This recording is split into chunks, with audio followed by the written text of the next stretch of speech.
এবং আমরা বলেছি বাংলাদেশের পক্ষ থেকে আমাদেরকে এটা নিয়ে বসে আমরা সবাই মিলে ট্যারিফ কীভাবে অ্যাড্রেস করা যায় ট্যারিফের ইস্যুটা, এবং এটা তো অ্যাড্রেস করতে হবে। আমাদেরকে ট্যারিফের বিষয়টাকে একটা মানে টলারেবল লিমিটের মধ্যে তো না আনলে আমাদের এক্সপোর্ট তো ক্ষতিগ্রস্ত হবে।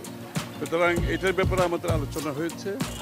আর আলোচনা হয়েছে নির্বাচন তো আছে, আপনারা বুঝতেই পারছেন, সবাই তো জানতে চাচ্ছে নির্বাচন কবে, আমরা কি চিন্তা করছি। স্বাভাবিক এটা দীর্ঘ আলোচনা হয়েছে এবং স্বভাবতই বাংলাদেশে গণতান্ত্রিক অর্ডার ফিরিয়ে না আসলে আমরা বলেছি বাংলাদেশের যে বিভিন্ন ক্ষেত্রে দেশের ভিতরে বাইরে যে সিদ্ধান্তগুলো স্থগিত আছে, যারা সিদ্ধান্ত নিতে পারছে না সেটা ক্ষতিগ্রস্ত হচ্ছে। আর তাছাড়া একটা নির্বাচিত সরকারের আসার পরে যে সিদ্ধান্তগুলো সহজে আসবে এবং জনগণের সমর্থনে যে সরকার থাকে তাদের সিদ্ধান্তগুলো নিতে যত সহজ হয়।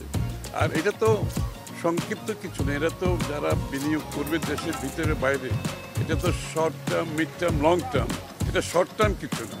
সুতরাং স্বভাবতই সবাই অপেক্ষা করছে একটা নির্বাচিত সরকার, তাদের পলিসি কী হবে।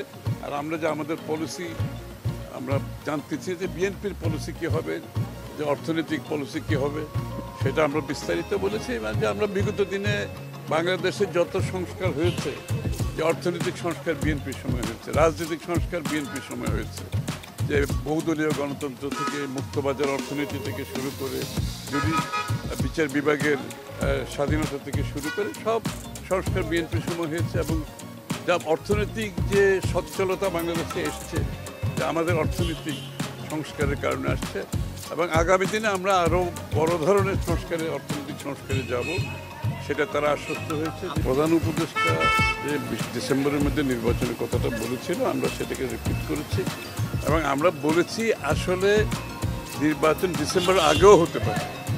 কারণ হচ্ছে কি, এখানে তো হচ্ছে সংস্কারের কথা বলা হচ্ছে। প্রধান উপদেষ্টা নিজেই বলেছেন যেই সব বিষয়ে সংস্কারে ঐক্যমত হবে সেগুলো করা হবে। এটা তো খুব সহজ ব্যাপার। আমরা সকলে আমাদের প্রস্তাবগুলো জমা দিয়েছি, ওখানে যেই বিষয়গুলোকে যেই সংস্কারগুলো ঐক্যমত হবে সেটা তো আমরা 15-20 দিন, 1 মাসের মধ্যে করে ফেলতে পারি। এরপরে যে সনদের কথা বলছে, যদি ঐক্যমত হয় সনদে, যেখানে সেই সনদ সিগনেচার করা, এটা সই করার কোনো সময়ের ব্যাপার না। সুতরাং সব কিছু তখন তো নির্বাচনের রোডম্যাপ না দেওয়ার কোনো কারণ তো নেই। কারণ এটা তো ওপেন এন্ডেড, একটা খোলা কিছু হতে পারে না।